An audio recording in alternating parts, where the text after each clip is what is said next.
नमस्कार। माउन्टेन समाचारमा स्वागत छ। म बिन्दु अधिकारी र म उषा काफ्ले। सुरुमा मुख्य समाचार।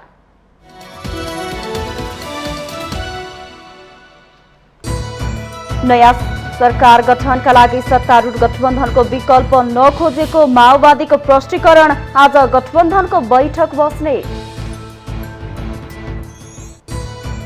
राष्ट्रिय स्वतन्त्र पार्टीका सभापति रवि लामिछानेको नागरिकता र राहदानीबारे अनुसन्धान गर्न गृह र परराष्ट्रलाई अख्तियारको पत्राचार। गृह मन्त्रालयमा पनि उजुरी। निर्वाचन प्रक्रिया पूर्ण नभएसम्म आचार संहिता जारी रहने निर्वाचन आयोगको भनाई। मङ्सिर 28 गतेसम्म निर्वाचन मत परिणाम राष्ट्रपतिलाई बुझाउने। आफू राष्ट्रपति बन्न सक्ने नेकपा एकीकृत समाजवादीका सम्मानित नेता खनालको दावी। कांग्रेसकै कारण निर्वाचनमा पराजित भएको आरोप। महाकाली नदीको धार परिवर्तन हुने गरी भारतले तटबन्ध बनाउन थालेपछि दार्चुला स्थित नेपाल भारत सीमामा तनाव। भारतीयको आक्रमणमा पनि 4 नेपाली घाइते।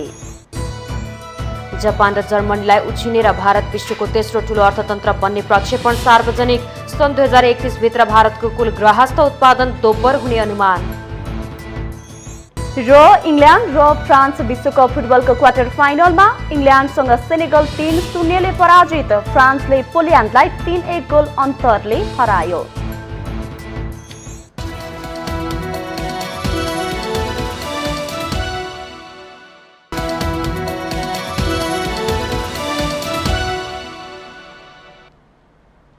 अब समाचार विस्तारमा। नेकपा माओवादी केन्द्रले नयाँ सरकार गठनका लागि सत्तारूढ गठबन्धनको विकल्प नखोजेको प्रष्टीकरण दिएको छ। शनिबार बसेको पदाधिकारी बैठकले सरकार गठनका लागि सबै विकल्प खुला राख्ने बताएको माओवादीले 24 घण्टा नबित्दै बोली फेरेको हो। आइतबार पार्टी केन्द्रीय कार्यालयमा बसेको माओवादी केन्द्रको पदाधिकारी बैठकले नयाँ सरकार गठनका लागि सत्तारूढ गठबन्धनको विकल्प खोज्न नहुने निष्कर्ष निकालेको हो। बैठकपछि सञ्चारकर्मीहरूलाई प्रतिक्रिया दिँदै महासचिव देव गुरुङले नयाँ सरकार बनाउन गठबन्धनमा आधारित भएर सोचिने बताउनुभयो। गठबन्धनमा कुनै विमति वा असहमति पैदा नभएको भन्दै उहाँले आफूहरू गठबन्धन फेर्नुपर्छ भन्ने अवस्थामा नपुगेको प्रष्टीकरण दिनुभयो। सोमबार गठबन्धनको बैठक बस्ने बारे जानकारी दिँदै महासचिव गुरुङले सो बैठकमा निर्वाचनको समीक्षा गर्ने र आगामी दिनमा कसरी अगाडि बढ्ने भन्ने सन्दर्भमा छलफल हुने जानकारी दिनुभयो।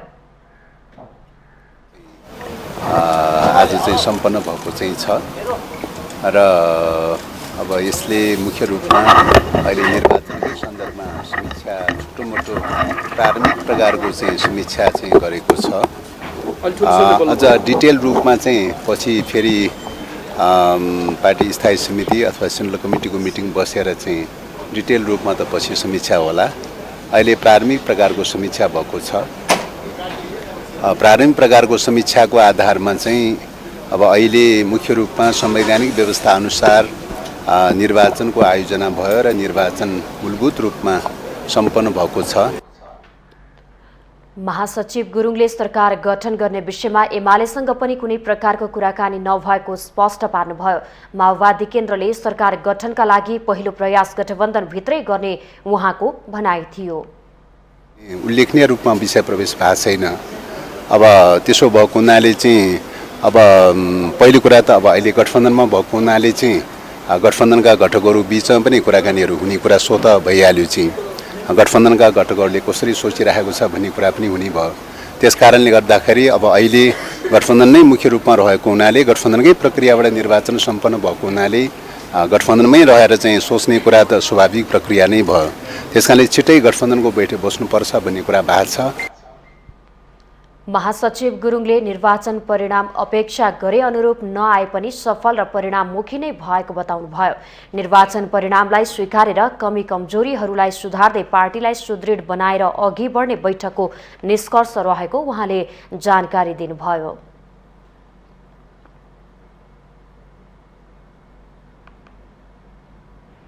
स्थानीय तहको निर्वाचनमा गठबन्धन र तालमेलको सहाराले आंशिक सफलता हात पारेको नेकपा माओवादी केन्द्रले मङ्सिर 4 मा सम्पन्न सङ्घ र प्रदेशको निर्वाचनमा भने नराम्ररी खुम्चिएको छ। चुनाव अघिका सभाहरूमा गठबन्धनमा भोट नहाली मुलुक नै दुर्घटनामा जाने सम्मको चेतावनी दिएको माओवादीले अप्रत्याशित नतिजा आएपछि सरकार गठनमा दोहोरो चरित्र देखाएको छ। एक रिपोर्ट। गठबन्धनको सहारामा चुनावी परिणाममा राम्रै नतिजा हात पार्न सकिन्छ र सरकारको नेतृत्वको बलियो दावेदार बन्ने ठानेर चुनावी मैदानमा हुमेको माओवादी केन्द्र प्रतिनिधि सभामा 17 सिट र प्रदेश सभामा 53 सिटमै सीमित हुन पुग्यो, जसले गर्दा सरकारको नेतृत्वमा दाबी गर्ने उसको क्षमता कमजोर हुन पुग्यो। कांग्रेससँगको आफ्नो बार्गेनिङ पावर बढाउन माधव कुमार नेपाल नेतृत्वको एकीकृत समाजवादी पार्टीलाई एकीकरणकै प्रस्ताव गर्यो, तर समाजवादीले उक्त प्रस्तावलाई तत्कालै स्वीकार्य नहुने भनेर पन्छियो। चुनाव अघिदेखि नै सरकारको नेतृत्व गर्न तम्सिएको माओवादी केन्द्रले सोचे अनुरूप परिणाम नआउनु अनि एकीकृत समाजवादीसँग तत्कालै पार्टी एकताको सम्भावना न्यून देखेर सरकार गठनका लागि एमालेसँग पनि सहकार्यको ढोका खुल्ला गरेको छ। माओवादी केन्द्रले अहिलेको गठबन्धनलाई निरन्तरता दिने र एमाले लगायत अन्य दलसँग पनि सहकार्यको लागि खोलेको ढोकाले कांग्रेसमाथि दबाव सिर्जना गरेको छ। माओवादी केन्द्रले गठबन्धनलाई निरन्तरता दिने भन्ने ठाउँमा छौँ।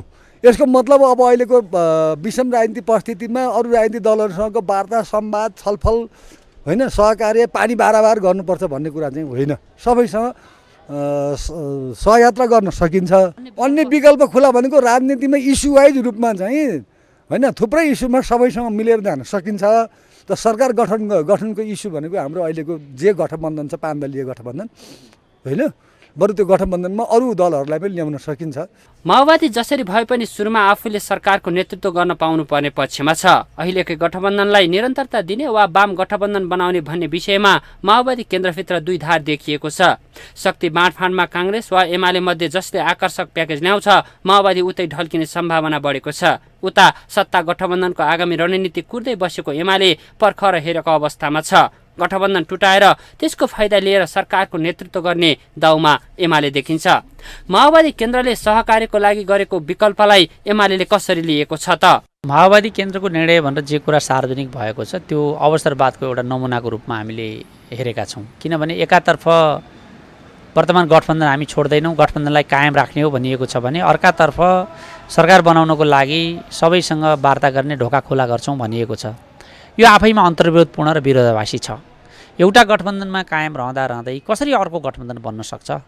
एकातर्फ नेपाली कांग्रेसको नेतृत्वको गठबन्धनलाई कायम राख्ने भन्ने निर्णय गर्ने, अर्कोतर्फ नेकपा एमाले लगायतका दलहरूसँग वार्ता र संवाद जारी राख्ने भन्ने यस्तो नौटङ्की र गाईजात्रापूर्ण निर्णयको कुनै औचित्य छैन। माओवादी केन्द्रले सत्ता सहकार्यका लागि एमाले लगायत साना दलहरूसँग विकल्प खुल्ला गर्नु र एमाले अध्यक्ष केपी शर्मा ओलीले कांग्रेस सभापति शेरबहादुर देउवालाई सहकार्यको लागि प्रस्ताव गर्नुले अझै केही हप्ता सरकार निर्माणको विषयले मूर्त रूप नपाउने देखिन्छ।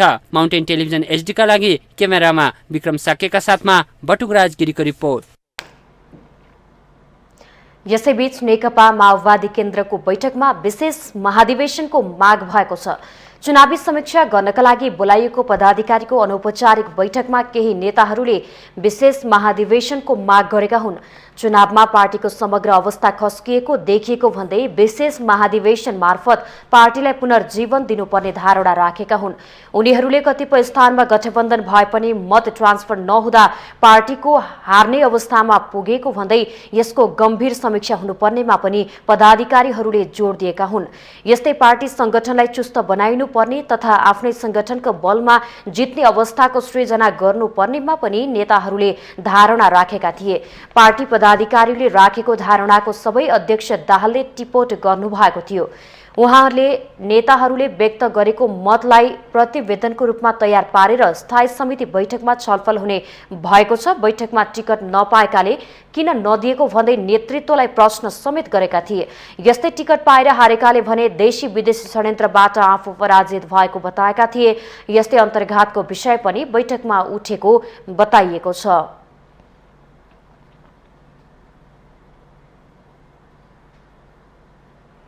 राष्ट्रिय स्वतन्त्र पार्टीका सभापति रवि लामिछानेको नागरिकता र राहदानी विवादबारे अनुसन्धान गर्न अख्तियार दुरुपयोग अनुसन्धान आयोगले गृह र परराष्ट्र मन्त्रालयलाई पत्रचार गरेको छ।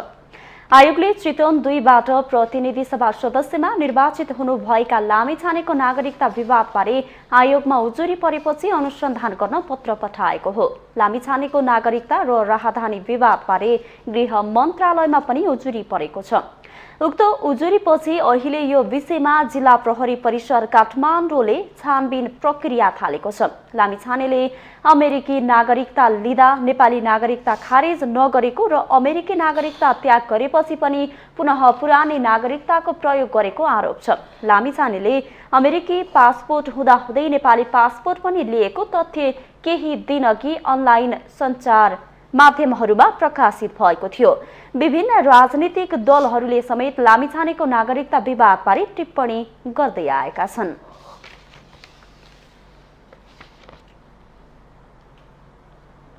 निर्वाचन आयोगले पूर्ण रूपमा निर्वाचनको प्रक्रिया नटुङ्गेसम्म आचार संहिता लागू हुने बताएका छन्। आयोगले आचार संहिताको कार्यान्वयनको सम्बन्धमा कानूनले स्पष्ट रूपमा निर्वाचन आयोगले तोकेको मितिबाट आचार संहिता लागू हुने र आचार संहिता निर्वाचनको सम्पूर्ण मत परिणाम सार्वजनिक नभएसम्म जारी रहने बताएको हो। आयोगका सहायक प्रवक्ता सूर्य प्रसाद अर्यालले आयोगले तोकेको समयबाट आचार संहिता लागू भएको र आचार संहिता निर्वाचनको सम्पूर्ण मत परिणाम नआएसम्म रहने स्पष्ट पार्नुभयो। उहाँले समानुपातिक निर्वाचन प्रणालीको मत गणना अहिले जारी रहेकाले आचार संहिता पनि कायम रहने बताउनुभयो। समानुपातिक निर्वाचन प्रणालीको सबै निर्वाचन क्षेत्रबाट दललाई आएको मतहरूको टुङ्गो लागिसकेपछि मतहरूको हिसाब गरेर दलहरूलाई पत्र लेख्ने र दलहरूले प्राप्त सिट संख्या मध्येबाट वर्ग समूह मिलाएर बन्द सूचीभित्रबाट सांसदको नाम पेश गर्नुपर्ने सहायक प्रवक्ता अर्यालको भनाइ छ। उहाँले निर्वाचन प्रक्रियाको सम्पूर्ण काम सकिसकेपछि आयोगले राष्ट्रपति समक्ष अन्तिम परिणाम बुझाउने र परिणाम सार्वजनिक गर्ने बताउनुभयो। गर्न सक्ने छ भन्ने छ। अब कार्यान्वयन गर्न सक्नेले, लागू गर्न सक्नेले त्यसलाई उठाउन सक्ने अथवा हटाउन सक्ने पनि अधिकार राख्दछ। र सामान्यतः हाम्रो चाहिँ निर्वाचन एउटा प्रचलन, व्यवस्थापन र कानुनले पनि धेरै ठाउँ भनेका कुराहरू के छ भन्दा निर्वाचन नसकिएसम्म आचार संहिता लागू हुन्छ। यो हिसाबले हेर्दाखेरिमा हामी अहिले निर्वाचनकै क्रममा छौँ अथवा अहिले परिणामहरू आइरहेका छन्, सकिएको अवस्था छैन। र यो प्रक्रिया के हुन्छ भन्दा समानुपातिक निर्वाचन प्रणालीको पनि गणना अहिले चलिरहेको छ र त्यसपछि चाहिँ सहायक प्रवक्ता अर्यालले मङ्सिर 28 गतेसम्ममा निर्वाचनको सम्पूर्ण काम सकेर राष्ट्रपति समक्ष पेश गर्ने बताउनुभयो। उहाँले समानुपातिक मत परिणाम नआउँदासम्म निर्वाचन पूरा भएको नमानिने प्रश्न पार्नुभयो। पेटिका आइसकेपछि 2 दिन गर्दाखेरिमा हाम्रो 13 गतेसम्म हामी रिजल्ट निकाल्छौँ। त्यसपछि हामीले अब 14 गते दललाई पत्र लेख्छौँ समानुपातिकको लागि र अब त्यसलाई हामीले 22 गतेसम्म टुङ्ग्याएर राष्ट्रपतिका पेश गर्ने एउटा योजना बन्छ भन्ने हिसाबले आयोगले त्यसरी भनेको पनि थियो। माननीय प्रमुख निर्वाचन आयुक्तज्यूले त्यो अनुसार चाहिँ सञ्चार माध्यममा त्यो धारणा व्यक्त गर्नुभएको पनि हो। सहायक प्रवक्ता अर्यालले आयोगको योजना अनुसार निर्वाचन नसकिँदा मतपरिणाम आउन केही ढिला भएको बताउनुभयो।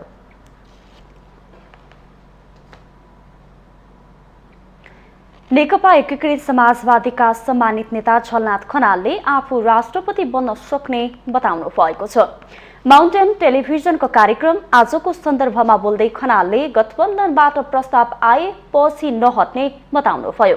देशका लागि आफ्नो नेतृत्व आवश्यक रहेको र अझै पनि काम गर्ने हुटहुटी भएकाले थकाइ नमार्ने उहाँले स्पष्ट पार्नुभयो। संसदमा गएर संसदभित्रबाट म भूमिका खेल्छु भनेर म निर्वाचनमा गएको हो है। त्यो फोरम अहिले प्राप्त नहुने हो। अब फोरम प्राप्त नभएको बेलामा अब मसँग भएको विचार, नीति, योग्यता, क्षमतालाई यो राष्ट्रले कसरी प्रयोग गर्छ होला हैन, त्यसको लागि अहिलेका सत्तारूढ दलहरूले अथवा संसदमा भएका दलहरूले कसरी सोध्छन्, म भित्र केही चिज छ र त्यसलाई उपयोग गर्नुपर्छ भन्ने ठाने र मलाई प्रस्ताव गरे भने उचित प्रस्तावलाई म स्वीकार गर्छु। तर चाहिँ नि अब खनालले कांग्रेसले आफूलाई हराउने खेल खेलेको आरोप लगाउनुभयो। इलाममा जनताले आफूलाई जिताउन चाहे पनि काङ्ग्रेसी हुँ भन्नेहरूले हराउन खेल खेलेको उहाँले जिकिर गर्नुभयो। मत सङ्ख्या भनेको करिब 40,000 जति हाम्रो थियो। त्यो 40,000ले पर्याप्तै हुन्छ भन्ठानेर नै म गएँ। अब एमालेको त त्यति दरो त्यहाँ होइन, तर चाहिँ नि प्रक्रिया अगाडि बढ्दै जाँदाखेरि के देखियो भन्दाखेरि अहिले लाग्न चाहिँ एमाले मलाई हराएँ भन्ने ठाने होला, तर एमालेको हराउने कुनै तागतै थिएन त्यहाँ। हराउन चाहिँ नेपाली कङ्ग्रेसको एउटै। चुनावको परिणामपछि वाम एकताको चर्चा चले पनि विश्वास गरिहाल्न नसकिने भन्दै खनालले विगतमा पनि वाम एकताको हल्ला चले पनि असली वाम पत्ता नलाग्दा एकताको सन्दर्भ नदेखिएको उहाँको भनाइ छ। एमसिसी पास गर्ने पनि वाम, अनि विदेशी गुप्तचरहरूसँग आधारमा बसेर 3 घण्टा वार्ता गर्ने पनि वाम त्यही हुन्छ त। वाम मैले जानेको वाम भनेको त त्यो देशभक्त हुन्छ होइन, त्यो मुलुकको सार्वभौम सत्ता अखण्डताप्रति प्रतिबद्ध हुन्छ है। त्यो विभिन्न खालको चाहिँ वैदेशिक हस्तक्षेप साम्राज्यवाद प्रभुत्ववादका विरुद्ध हुन्छ त्यो वाम है। देशको आधारभूत जनता कृषि मजदुर किसान आदिको प्रगतिको निम्ति ऊ प्रतिबद्ध हुन्छ होइन। ऊ सामन्तवादका विरुद्ध हुन्छ, भ्रष्टाचारका विरुद्ध हुन्छ। अनि एकपछि होइन, मैले त्यसलाई मात्रै भन्छु म। अब त्यो खालको चाहिँ एकपछि अर्को भ्रष्टाचारका काण्डहरू रचना गर्ने कसरी वाम। खनालले आफ्नो पार्टी राष्ट्रिय पार्टी नबन्दा खासै फरक नपर्ने टिप्पणी गर्नुभयो। जनताको मतलाई स्वीकार्दै पार्टीको मत परिणामका विषयमा समीक्षा गर्ने सम्मानित नेता खनालको भनाइ थियो।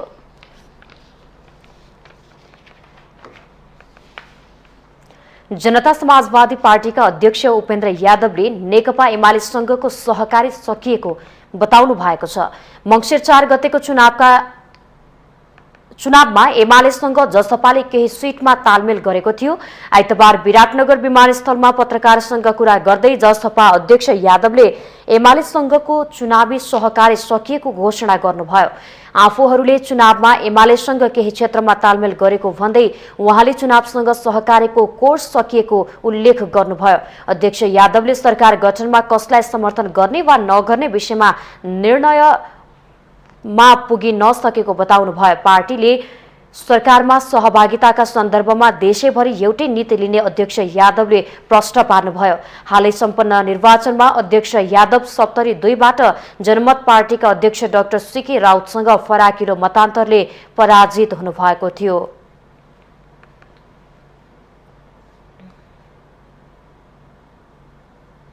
माउन्टेन समाचारमा पालो भएको छ ब्रेकको।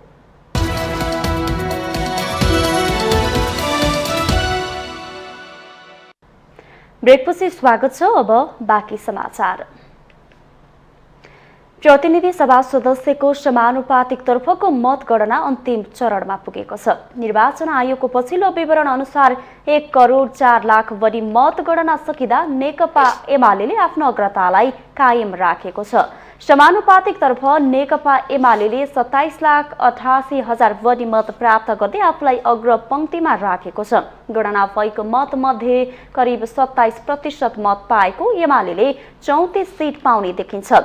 यता 26,60,000 मत सहित दोस्रो स्थानमा रहेको नेपाली काङ्ग्रेसले 32 सीट पाउनेछ। नेकपा माओवादी केन्द्रले अहिलेसम्म 11,62,000 मत प्राप्त गर्दै तेस्रो स्थानमा रहेको छ। उसको 14 सीट आउने देखिन्छ। यता पहिलो पटक चुनावमा होमिएको राष्ट्रिय स्वतन्त्र पार्टीले 11,23,000 मत ल्याउँदै चौथो स्थानमा रहेको छ। अहिलेको परिणामलाई हेर्दा रासोपाले 14 सीट ल्याउने देखिन्छ। राष्ट्रिय प्रजातन्त्र पार्टीले 5,83,000 मत प्राप्त गर्दा जसपाले 4,20,000 प्राप्त गरेको छ। राप्रपा र जसपाले क्रमशः 7 र 5 सीट पाउने देखिन्छ। यता करिब 4 लाख मतको नजिक रहेको जनमत पार्टीले 4 सीट पाउने देखिन्छ। नेकपा यसले अझै 3 लाख मत कटाउन सकेको छैन। समानुपातिक तर्फको सम्पूर्ण मतपत्र गणना भएपछि निर्वाचन आयोगले सेन्ट लगका आधारमा 3% मत कटाउने दलका समानुपातिक तर्फको प्रतिनिधि सभा सदस्यको संख्याको टुङ्गो लगाउनेछ।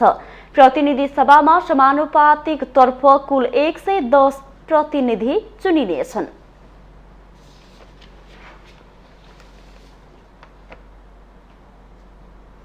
निर्वाचन सकिएसँगै संघीय संसद सचिवालयलाई दलहरूको कार्यालय व्यवस्थापनमा चतारो देखिएको छ। संसद सचिवालयले दलहरूको संसदीय दलका लागि ठाउँको व्यवस्थापनमा सक्रियता देखाएको छ, तर ठाउँ अभावले समस्या देखिएकाले सचिवालयका कर्मचारी सरकारका मुख्य सचिवसम्म हार गुहार गर्न पुगेका छन्। एक रिपोर्ट। निर्वाचनको परिणाम अन्तिम चरणमा पुग्दै गर्दा संसद सचिवालयले प्रतिनिधि सभामा प्रतिनिधित्व गर्ने दलहरूको संसदीय दलको व्यवस्थापनको तयारीलाई गति दिएको छ। विगतमा प्रयोग भइआएका भवनहरूको रङरोगन चलिरहेको छ। बाँकी भवनहरूको खोजी कार्य संसद सचिवालयले गरिरहेको छ। सचिवालयले छिटोभन्दा छिटो संसदीय दलको कार्यालयको व्यवस्था पूरा गरिसक्ने जानकारी दिएको छ। अब नयाँ दलहरू जसले धेरै सिटहरू विजय प्राप्त गरेको अवस्था छ, त्यही अनुसार अहिले कानुनले दिएको दायराभित्र रहेर उहाँलाई सेवा सुविधा उपलब्ध गराउने कुरामा चाहिँ सङ्घीय संसद सचिवालय लागिरहेछ। अब यो प्रतिनिधि सभा र राष्ट्रिय सभामा 2 जना सांसद प्रतिनिधित्व गर्यो भने सङ्घीय संसदमा उहाँले दल खोल्न पाउने उहाँको अधिकार हो। विगतभन्दा यसपटक प्रतिनिधि सभामा प्रतिनिधित्व गर्ने दल र स्वतन्त्र उम्मेदवारहरूको संख्या बढी छ। नेपाली काङ्ग्रेस, नेकपा एमाले, नेकपा माओवादी केन्द्र, राष्ट्रिय स्वतन्त्र पार्टी, राष्ट्रिय प्रजातन्त्र पार्टी, जनता समाजवादी पार्टी र जनमत पार्टी राष्ट्रिय दल बन्ने निश्चित भएको छ। यसबाहेक संसदमा नेकपा एकीकृत समाजवादी पार्टी, लोकतान्त्रिक समाजवादी पार्टी, नागरिक उन्मुक्ति पार्टी, राष्ट्रिय जनमोर्चा, नेपाल मजदुर किसान पार्टीको समेत संसदमा प्रतिनिधित्व रहेको छ। यसबाहेक स्वतन्त्र सांसदहरूको संख्या पनि विगतभन्दा बढिरहेको छ। विगतमा 74 साल अगाडि हामीसँग त्यहाँ बढीमा हामीले 33 दलसम्म म्यानेज गरेको अवस्था हो संविधान सभाको कालमा। अब पछि राष्ट्रिय पार्टीहरू कम भए, त्यस कारण हामीलाई म्यानेज गर्न सजिलो भएको थियो। अब अहिले यो बिचमा हामीसँग 2टा हाउसहरू अनि 16वटा समितिहरू र दलका कार्यालयहरू 6वटा थिए भने अब 12वटा हुने भए। अब यो हिसाबले हामीले 12वटा भन्दा बढी पार्टीहरूलाई सेवा सुविधा दिनुपर्दा स्वाभाविक रूपमा चाहिँ धेरै खर्च हुन्छ, जनशक्ति पनि धेरै लाग्छ, रिसोर्स पनि धेरै खर्च हुनु स्वाभाविक हो। 2074 को निर्वाचनबाट संघीय संसदमा 5 दल राष्ट्रिय पार्टी बनेकोमा यसपटक 2 दल थपिएका छन्। यसकारण पनि संसदीय दलको कार्यालयका लागि बढी स्थानको आवश्यकता परेको छ। नयाँ दलका रूपमा राष्ट्रिय स्वतन्त्र पार्टी र जनमत पार्टी उदाएका छन्। यसले संसद सचिवालयमाथि व्ययभार बढेको छ। बहुदलीय व्यवस्थामा दलहरू धेरै हुनुलाई अस्वाभाविक मानिँदैन, तर संसदमा बढीभन्दा बढी दलको प्रतिनिधित्व हुँदा सरकारलाई व्यवस्थापनको चुनौती र खर्च बढ्ने अवस्था भने आउने देखिन्छ। माउन्टेन टेलिभिजन एचडी का लागि लक्ष्मी प्रसाद नेउपानेको रिपोर्ट। महाकाली नदीको धार परिवर्तन हुने गरी भारतले तटबन्ध बनाउन थालेपछि दार्चुला स्थित नेपाल भारत सीमामा तनाव भएको छ। भारतीय नागरिकले बाङ्गा बगरका नेपाली नागरिकमाथि ठुङ्गा प्रहार गरेका छन्। जिल्ला प्रहरी कार्यालय दार्चुलाका अनुसार 4 जना नेपाली घाइते भएका छन्। त्यसको विरोधमा नेपाल भारत जोड्ने महाकाली नदी माथिको पुलमा आवत जावत बन्द गरिएको छ। भारतले महाकाली नदीको धार परिवर्तन हुने गरी निर्माण गरिरहेको तटबन्धको विरोध गरिरहेका नेपाली नागरिकमाथि दार्चुला पारी भारतको धारचुलाबाट ढुङ्गा प्रहार भएको हो। आइतबार करिब 4 बजेतिर घटना भएको र केही व्यक्ति घाइते भएको सूचनापछि टोली त्यहाँ पठाइएको जिल्ला प्रहरी कार्यालय दार्चुलाका प्रवक्ता प्रहरी निरीक्षक राजेश शाहीले जानकारी दिनुभयो। महाकाली नदी माथिको पुलले वारी दार्चुला र पारी भारतको धारचुला जोड्छ। भारतले पछिल्ला दिनमा तटबन्ध निर्माणलाई तीव्रता दिएको छ। नदीको धार परिवर्तन हुने गरी निर्माण भइरहेको तटबन्धले सदरमुकाम खलङ्गा जोखिममा पर्न सक्ने भन्दै स्थानीय आक्रोशित छन्। भारत सामु नेपाली प्रशासन निरीह भएको आरोप उनीहरूले लगाउँदै आएका छन्।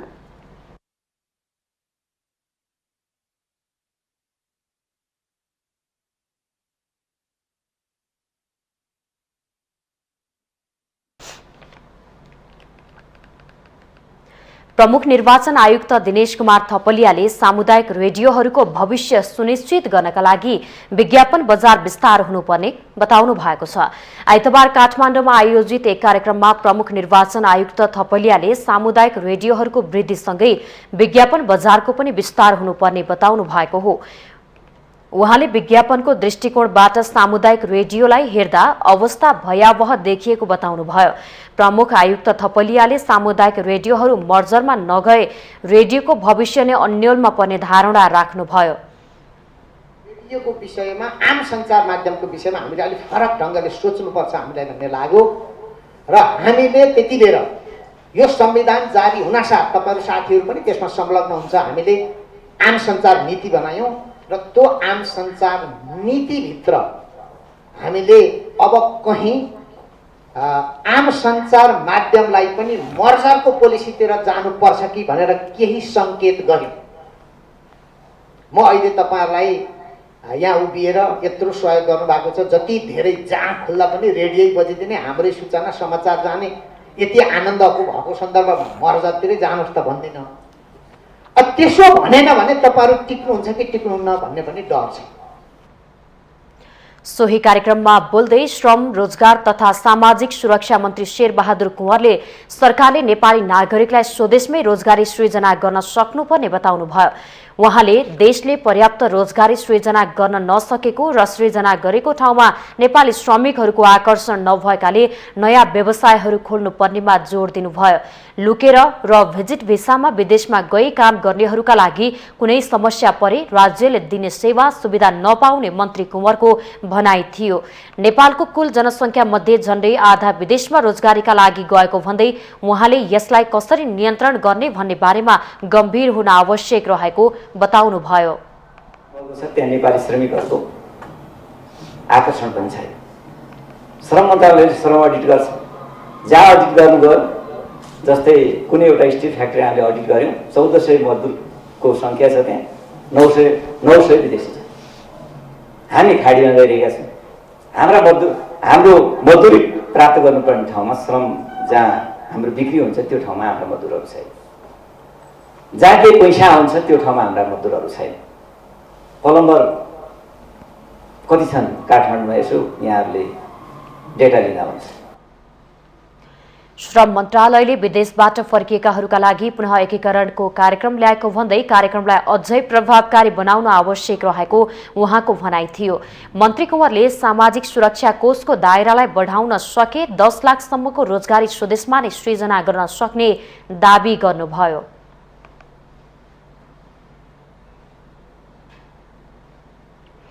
नेपालमा विद्युतीय सवारी साधनमा सर्वसाधारणहरूको चासो र आकर्षण बढ्न थालेको छ। गत शुक्रबारदेखि काठमाडौँको फ्रिकुटी मण्डपमा आयोजना भएको इभी नेपाल एक्सपोमा सर्वसाधारणहरूको आकर्षण देखिएको हो।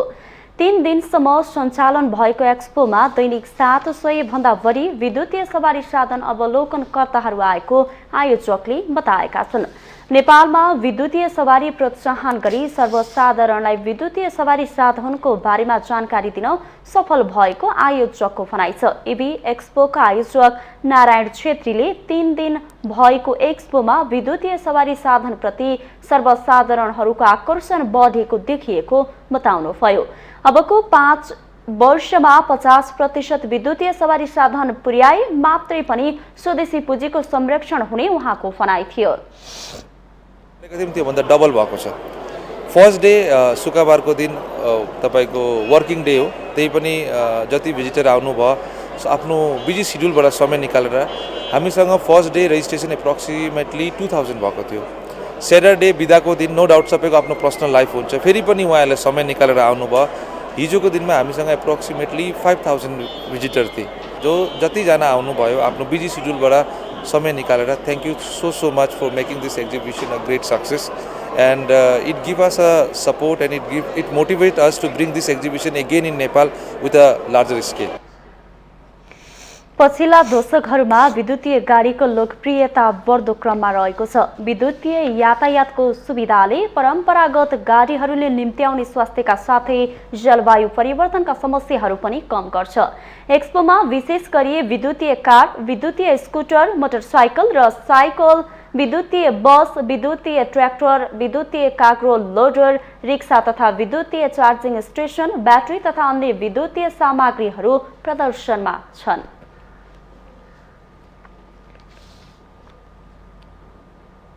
माउन्टेन समाचारमा पालो भएको छ अर्को ब्रेकको।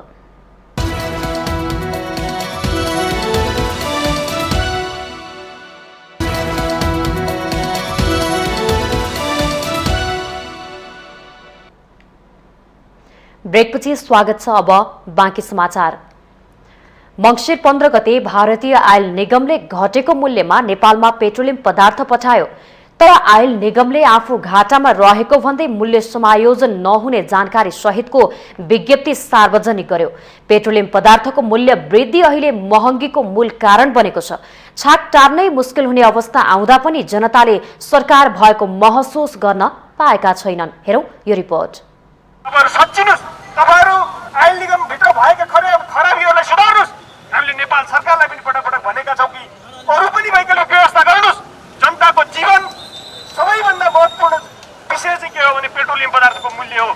यस्ता दृश्य नेपाल आयल निगम अघिल्तिर सामान्य जस्तै बनेको छ। निगमले बढी मूल्यमा इन्धन खरिद गरेको भन्दै मूल्य बढायो। 1 वर्षको अवधिमै पेट्रोलियम पदार्थको मूल्य पटक पटक वृद्धि भयो। यस्ता प्रदर्शनहरू बारम्बार भइरहे पनि सरकारलाई भने पटक्कै छोएको छैन। 2 पटकसम्म इन्डियन ऑयल कर्पोरेसनले घटेको मूल्यमा इन्धन पठाए पनि आयल निगम घाटाको नाममा मूल्य समायोजन गर्न तयार देखिँदैन। यो आर्थिक दबावमा हामी निगम पर्न गयो जसको कारणले गर्दाखेरि अहिले तत्कालमा जुन फाटफुट रूपमा कहिले यो 15 दिनको मात्रै डाटा हो। योभन्दा अघिल्लो 15 दिनको कुरा गर्नु छ भने 25 करोड रुपियाँ हामीलाई घाटा थियो भने अहिले पछिल्लो 15 दिनको कुरा गर्नु छ भने 58 करोड नाफा छ।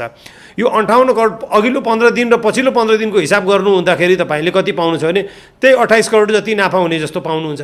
अगाडिको 15 दिन र पछाडिको 15 दिनको हिसाब गर्नुभयो भने। तर यसलाई चाहिँ यति ठुलो इस्यु बनिरहेको छ जुन बन्न नपर्ने हो भन्ने हाम्रो भनाइ हो। निगम घाटाको नाममा पन्छिने र जनता सधैँ मारमा पर्ने गरेको उपभोक्ताहरूको गुनासो छ। सरकारले अभिभावकत्व वहन गर्न नसकेको उपभोक्ता अधिकार कर्मीहरू बताउँछन्। विगत 5 महिनादेखि मूल्य घट्ने क्रम जारी हुँदाखेरि पनि नेपाली जनताले मूल्य घटेको आवाज त अलिकति पनि राहत पाएको छैन। जहिले पनि के भन्छ भने हामी घाटामा छौँ, घाटामा गयौँ, घाटामा। ए बाबा सरकारले निकाले रात दिन त्यो घाटामा गयो भनेर रोइरहने कति दिनसम्म भने। त्यही कारणले हामीले के पनि भन्न थाल्यौँ भने नेपाल आयल निगमको अब विकल्प खोज्नु पर्दछ। इन्धनमा बढ्दो मूल्यले नेपालको अर्थतन्त्रलाई नै धक्का दिइरहेका बेला विश्व बजारको पछिल्लो अवस्था थप अप्रत्याशित बनेको छ। G7 राष्ट्रहरूले रुसी कच्चा तेललाई प्रतिबन्ध लगाउने निर्णय गरेसँगै त्यसको विश्व बजारमा नकारात्मक असर पर्ने देखिएको छ। केही समयपछि पुनः इन्धनको मूल्य बढ्ने सम्भावना पनि छ। फेरि पनि मूल्य बढे नेपालको अर्थतन्त्र नै धरापमा पर्ने विज्ञहरू बताउँछन्। पेट्रोलियम पदार्थको मूल्य वृद्धिले गर्दा पेट्रोलियम पदार्थ खालि ढुवानी मात्रै नभएर विभिन्न कल कारखाना चल्ने कुरासँग पनि सम्बन्धित छ। त्यसले गर्दा त्यो कल कारखानाहरू पनि महँगो हुने, यसले गर्दा त कस्तो भयो भने नेपालको इकोनोमी त अब कोल्याप्स नै हुने स्थितिमा अथवा अरू कारणै नभए खालि बाह्य कारणकै कारणले पनि हाम्रो आन्तरिक भन्दा पनि आन्तरिक त थिँदै थियो, बाह्य थपिँदाखेरि झन् इकोनोमी धराशयी हुने अवस्थामा नै देखिन्छ। इन्धनको मूल्य वृद्धिले दुर्गमका जनता झनै मारमा परेका छन्। ढुवानी खर्च नै बारम्बार वृद्धि हुँदा आर्थिक अवस्था कमजोर भएकालाई छाक टार्न धौधौ छ। यति हुँदा पनि सरकारले कुनै पहल कदमी लिएको देखिँदैन। माउन्टेन टेलिभिजन एसडी का लागि निखिल कपालीका साथमा प्रतिमा धरेल, काठमाडौँ। व्यावसायिक कफी खेतीमा जोड, गुणस्तरीय उत्पादन हाम्रो अठोट नाराका साथ नेपालमा राष्ट्रिय कफी दिवस मनाइयो। नेपाली कफीको आफ्नै शान, आफ्नै पहिचान, आफ्नै विशिष्ट पहिचान। त्यसैले विश्व बजारमा नेपाली कफीको माग छ, तर निर्यातमा भने सन्तोषजनक अवस्था छैन। सरकारी निकायको व्यवस्थाले कफी किसानहरू उत्साहित बन्न सकेका छैनन्। एक रिपोर्ट। विश्व बजारमा नेपालको कफीको विशिष्ट पहिचान भए पनि निर्यात सुस्त देखिएको छ। राष्ट्रिय चिया तथा कफी विकास बोर्डको तथ्याङ्क अनुसार नेपालमा वार्षिक 530 मेट्रिक टन कफीका दाना उत्पादन हुँदै आएकोमा हाल वार्षिक 394 मेट्रिक टन मात्र उत्पादन भइरहेको छ। अन्तर्राष्ट्रिय बजारमा वार्षिक 8,000 मेट्रिक टन कफीको माग हुँदै आएको छ, जसमा स्वदेशमा नै वार्षिक 2100 मेट्रिक टन कफी खपत हुने गरेको छ भने अन्तर्राष्ट्रिय बजारमा 90 देखि 100 मेट्रिक टन निर्यात हुने गरेको छ। नेपाली कफी पारखी बढेको बताउनुहुन्छ ब्ल्याक ओलिभ्स क्याफेका निर्देशक किशन मगर। नेपाली कफी नै चलाइरहेको छ, अर्ग्यानिक नेपाल अर्ग्यानिक कफी, त्यस्तो कम्प्लेन चाहिँ केही छैन। हामी कहाँ आउने कस्टमरहरू रेगुलर नै भइरहेको छ। नेपाल अर्ग्यानिक कफी यो चाहिँ यसको प्रोडक्ट चाहिँ के पाल्पामा भएको छ अरे होइन, त्यही हामीले त्यहीँबाट दिएर आउँछौँ। नेपालमा उत्पादन भएको कफीले नेपालको बजारमा 30% मात्र स्वदेशी कफी पाइने र बाँकी 70% बाहिरबाट आयात गर्नुपर्ने अवस्था छ। साना किसानले मात्र उत्पादन गरेको कफीले यसलाई अझ व्यावसायिक बनाउन नसक्ने कफी व्यवसायी महासङ्घको भनाइ छ। बीमा निर्देशिका जारी भए पनि कफी किसानका लागि बीमा गर्न स्वयं कम्पनीहरू नै हिचकिचाउने गरेको पनि सङ्घको गुनासो छ। अर्कातिर वार्षिक 11 देखि 12 करोड बजेट विनियोजन हुने गरे पनि राष्ट्रिय चिया तथा कफी विकास बोर्डले कफीका लागि 40 लाख पनि लगानी गर्न नसकेको कफी व्यवसायी महासङ्घका अध्यक्ष ओमनाथ अधिकारी बताउनुहुन्छ। बोर्डले आफैले भन्दा पनि प्राइभेट सेक्टरलाई चाहिँ नि कफीमा प्रेरित गरेर त्यो कार्यान्वयन गर्ने अधिकार प्राइभेट सेक्टरलाई दिएर चाहिँ उसले अनुगमन गरेर त्यहाँबाट चाहिँ नि रिजल्ट निकाल्ने वातावरण बनायो भने हामीले चाहिँ कफीमा उन्नति गराउन सक्छौँ। अन्यथा भने जसले बजेट लिन्छ, जसले कार्यान्वयन गर्छ, त्यसैले अनुगमन गर्छ, त्यसैले चाहिँ नि रिपोर्ट पेश गर्छ। हेर्नुहोस्, त्यो कारणले त्यो नीति नै गलत छ भन्ने मलाई लाग्छ। नेपाली कफी उत्पादनलाई विश्व सामु चिनाउन राष्ट्रिय लोगो बनाउने प्रक्रिया भइरहे पनि सरकारले थप कफी उत्पादनका लागि प्राविधिक र अनुदानको व्यवस्था गर्न सकेको छैन। अर्कातिर किसानको बीमा सुनिश्चित हुन सकेको छैन। कफी निर्यात बढाएर आर्थिक लाभ लिन तिनै तहको सरकारबाट प्रोत्साहनका कदमहरू अपरिहार्य देखिन्छ। माउन्टेन टेलिभिजन एसडीका लागि क्यामेरामा अमर राउतको साथमा विद्या तामाङको रिपोर्ट। नेपाली कांग्रेसले आम निर्वाचनमा अन्तर्घात गर्नेहरूको सूची माग गरेको छ। कांग्रेस अनुशासन समितिले प्रतिनिधि सभा र प्रदेश सभा सदस्य निर्वाचनमा पार्टी र गठबन्धनका उम्मेद्वारलाई अन्तर्घात गर्नेहरूको सूची माग गरेको हो।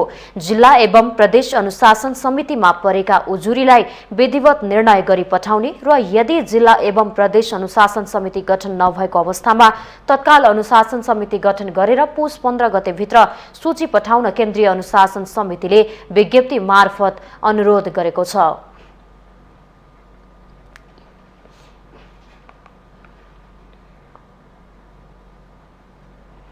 प्रमुख राजनीतिक दलहरूले लुम्बिनी प्रदेशको राजधानी सार्ने कामका लागि हतार नगर्न सरकारको ध्यानाकर्षण गराएका छन्। पूर्वाधार निर्माण नहुँदै लुम्बिनी प्रदेश सरकारले प्रदेशको राजधानी अस्थायीबाट स्थायी सदरमुकाम लैजान हतार गरेको भन्दै नेपाली कांग्रेस र नेकपा एमाले रूपन्देहीले छुट्टा छुट्टै प्रेस विज्ञप्ति मार्फत ध्यानाकर्षण गराएका हुन्। काम चलाउ सरकारले राजधानी सार्ने तयारी गरेको भन्दै ती राजनीतिक दलहरूले ध्यानाकर्षण गराएका हुन्। कांग्रेस रूपन्देहीले आइतबार विज्ञप्ति जारी गर्दै प्रदेशसभाको नियमित काम गर्न समेत संरचना निर्माण नभएको अवस्थामा हतारमा राजधानी सार्दा कामकाजमा पर्न सक्ने असरतर्फ सचेत हुनुपर्ने उल्लेख गरेको छ। तत्काल प्रदेशसभाको निर्णय कार्यान्वयन गर्दा प्रदेश सरकार, संसद, विषयगत समिति लगायतका संरचनाको नियमित सञ्चालन र व्यवस्था गर्न सम्भव नहुने कांग्रेसको तर्क छ। प्रदेशसभा र सरकारसँग जाने सभासद र कर्मचारीको आवासका लागि पर्याप्त पूर्वाधार नभएको स्थानमा सरकारको सेवा प्रवाहमा समेत प्रतिकूल असर पर्ने देखिएकाले सदरमुकाम सार्ने प्रक्रिया रोकी भौतिक संरचना निर्माणमा ध्यान दिन र नवनिर्वाचित प्रदेशसभाबाट बन्ने नयाँ सरकारलाई सोको कार्यभार सुम्पन कांग्रेसले विज्ञप्ति मार्फत आह्वान गरेको छ। यस्तै नेकपा एमाले रूपन्देहीले पनि प्रेस विज्ञप्ति जारी गर्दै दाङमा राजधानीका लागि आवश्यक पूर्वाधारहरू तयार नभएको भन्दै राजधानी सार्न हतार नगर्न आग्रह गरेको हो। काम चलाउ सरकारले सस्तो लोकप्रियताका लागि पूर्वाधार तयार नभएको अवस्थामा समेत राजधानी सार्न हतार गरिरहेको भन्दै एमाले नयाँ प्रदेशसभा निर्वाचित भइसकेको अवस्थामा नयाँ सरकारले काम गर्दा उपयुक्त हुने सुझाव दिएको छ।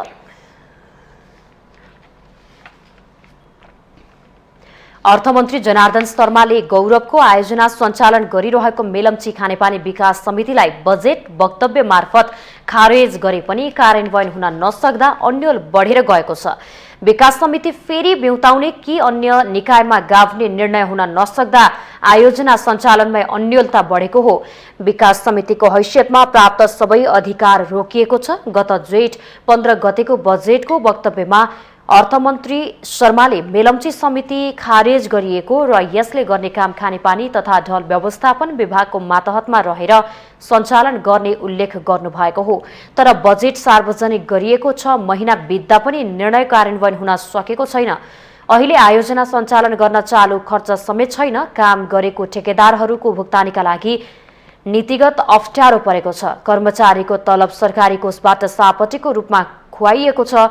चालु वर्षको पछिल्लो 2 महिनाको तलब खुवाइएको छैन। खानेपानी मन्त्रालयले समितिलाई पूर्व अवस्थामा ब्युताउने प्रस्ताव अर्थ मन्त्रालयमा पेश गरेको 3 महिनाभन्दा बढी समय बिते पनि निर्णय हुन सकेको छैन। समिति खारेज गर्ने, परिमार्जित गरेर पुनर्गठन गर्ने वा पहिलेकै संरचनालाई निरन्तरता दिने अर्थ मन्त्रालय नै अन्यलमा रहेको छ। अर्थले भने मेलम्ची आयोजना मात्र नभई काठमाडौँ उपत्यका आसपासका खानेपानीको मुहान खोजी र सञ्चालन गर्ने गरी बृहत विकास समिति गठन गर्ने प्रस्ताव अघि सारेको बताउँछ। तर उक्त समिति कस्तो हुने यकिन भएको छैन। मेलम्ची आयोजनाको पहिलो चरणको निर्माणको काम अन्तिम चरणमा पुगे पनि दोस्रो योजना अन्तर्गतको याङ्गे र लार्के खोलाबाट पानी ल्याउने तयारी रहेको छ। आयोजना सम्पन्न भएपछि विकास समितिका कर्मचारी र स्वामित्व काठमाडौँ उपत्यका खानेपानी विकास बोर्डमा हस्तान्तरण हुने व्यवस्था छ।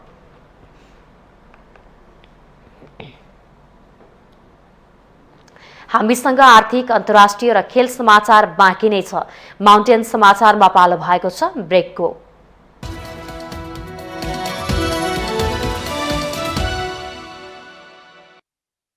शिवमसँग उपहार गर्न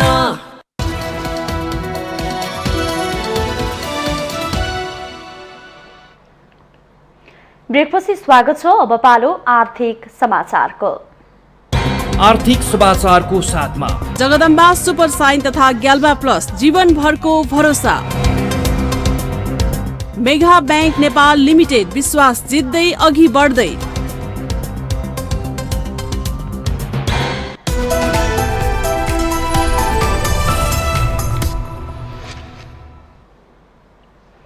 साताको पहिलो कारोबार दिन आइतबार शेयर बजारमा एकल अङ्कको सामान्य वृद्धि भएको छ।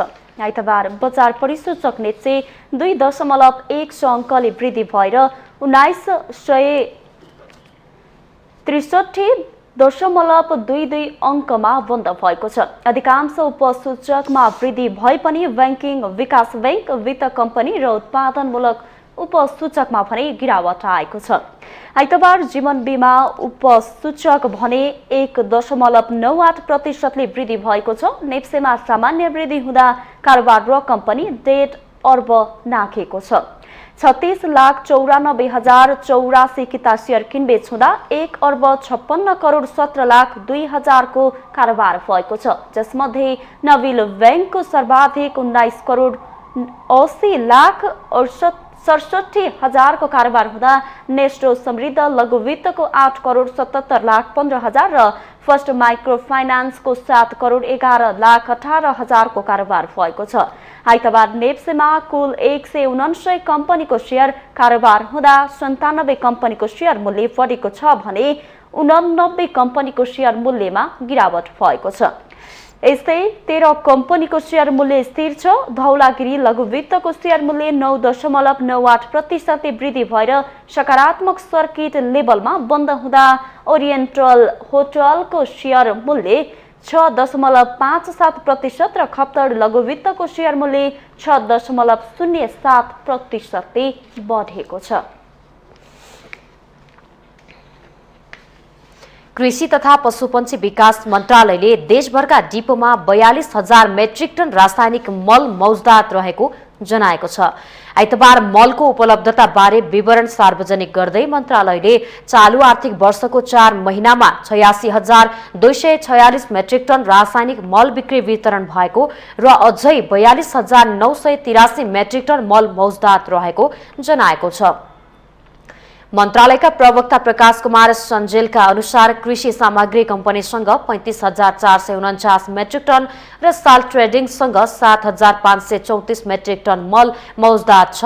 कृषि सामग्री कम्पनीसँग urea 15,179 metric ton, DAP 18,432 metric ton र पोटास 1,837 मेट्रिक टन मौजदात रहेको छ। यस्तै साल ट्रेडिङ कर्पोरेसनसँग 6,584 metric ton urea, 854 metric ton DAP र 95 मेट्रिक टन पोटास रहेको मन्त्रालयले जनाएको छ। त्यसैगरी चालू आर्थिक वर्षको कार्तिकसम्म कृषि सामग्री कम्पनीले 57,212 र कृषि सामग्री कम्पनीले 29,033 मेट्रिक टन रासायनिक मल बिक्री गरेको जनाएको छ। 45,000 मेट्रिक टन युरिया मल आयातको चरणमा रहेको मन्त्रालयले उल्लेख गरेको छ। 15,000 मेट्रिक टन युरिया मल आयात भइरहेको र भारतसँग G2G-मा खरिद गरेको 30,000 मेट्रिक टन युरिया मल पुस पहिलो हप्तासम्म आइपुग्ने गरी हाल प्याकिङ भइरहेको पनि मन्त्रालयले जनाएको छ।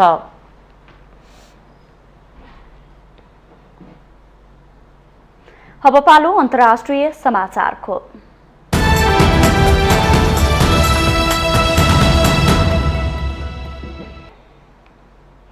भारत विश्वको तेस्रो ठूलो अर्थतन्त्र बन्ने प्रक्षेपण सार्वजनिक भएको छ। आगामी 8 वर्षभित्र भारतले जापान र जर्मनीलाई उछिन्दै विश्वको तेस्रो ठूलो अर्थतन्त्र बन्ने 2 फरक संस्थाको रिपोर्टमा उल्लेख छ। S&P ग्लोबल र मक्रान एस्ट्रेनलीको रिपोर्टमा भारतको कुल ग्राहस्थ उत्पादन उल्लेख्य रूपमा वृद्धि हुने प्रक्षेपण समेत गरेका छन्। मक्रान एस्ट्रेनलीले सन् 2031 भित्र भारतको जीडीपी अहिलेको तहभन्दा दोब्बर हुने प्रक्षेपण गरेको छ।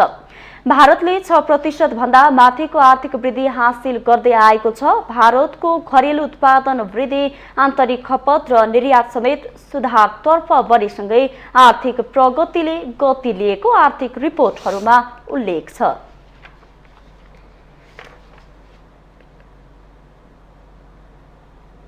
अब खेल समाचार।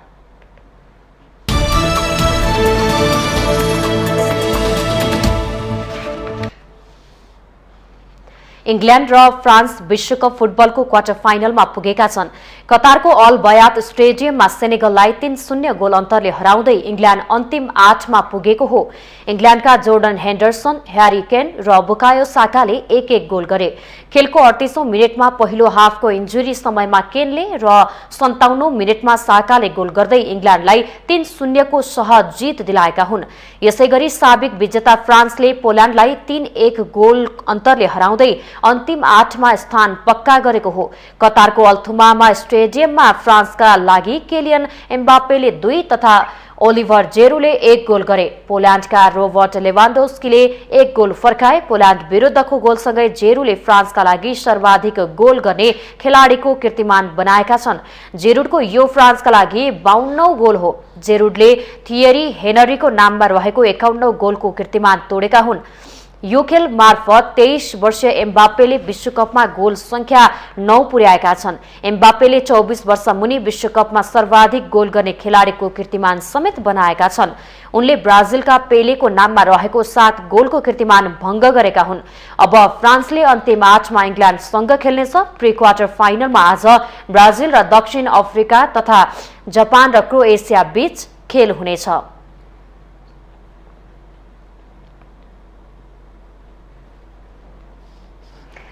आईसीसी विश्वकप 2 अन्तर्गत त्रिकोणात्मक 1 दिवसीय सिरिजमा नेपाल स्कटल्यान्डसँग 3 विकेटले पराजित भएको छ। नामिबियाको युनाइटेड क्रिकेट क्लब ग्राउन्डमा 138 रनको लक्ष्य स्कटल्यान्डले 17 ओभर 5 बल खेल्न बाँकी रहँदै 7 विकेट गुमाएर पूरा गरेको हो। स्कटल्यान्डलाई विजयी बनाउन क्रिस्टोफर म्याक्रिडीले 43, ब्रेन्डन म्याकुमले अभिजित 32 र मिचेल लेक्सले 22 रन बनाए।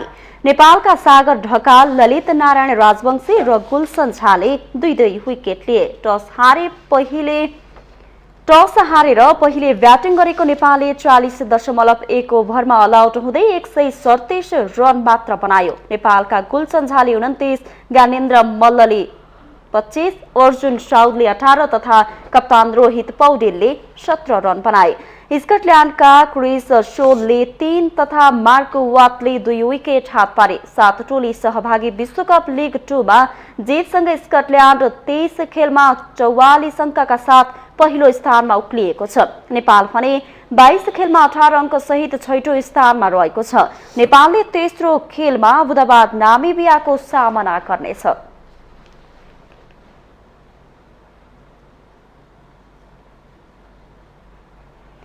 माउन्टेन समाचारमा पालो भएको छ ब्रेकको।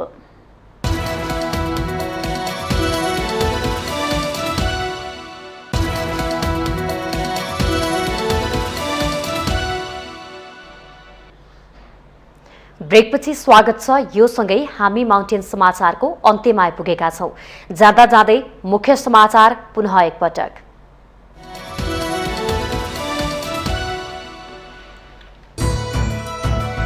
नयाँ सरकार गठनका लागि सत्तारूढ गठबन्धनको विकल्प नखोजेको माओवादीको प्रष्टीकरण। सोमबार गठबन्धनको बैठक बस्ने। राष्ट्रिय स्वतन्त्र पार्टीका सभापति लामिछानेको नागरिकता र राहदानीबारे अनुसन्धान गर्न गृह र परराष्ट्रलाई अख्तियारको पत्रचार। गृह मन्त्रालयमा पनि उजुरी। निर्वाचन प्रक्रिया पूर्ण नभएसम्म आचार संहिता जारी रहने निर्वाचन आयोगको भनाई। मङ्सिर 28 गतेसम्म निर्वाचन मत परिणाम राष्ट्रपतिलाई बुझाउने।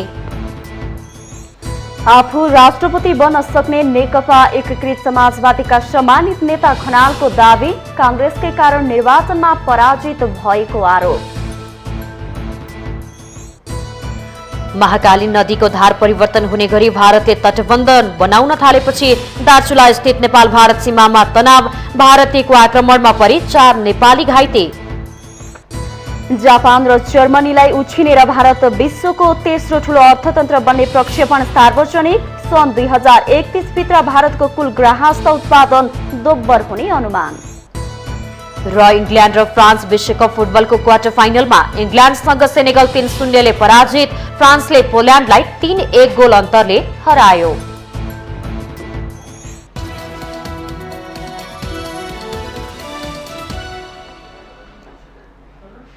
माउन्टेन समाचार सकियो। सत्य, तथ्य र निष्पक्ष समाचारका लागि माउन्टेन टेलिभिजन एचडी हेर्दै रहनुहोला। नमस्कार।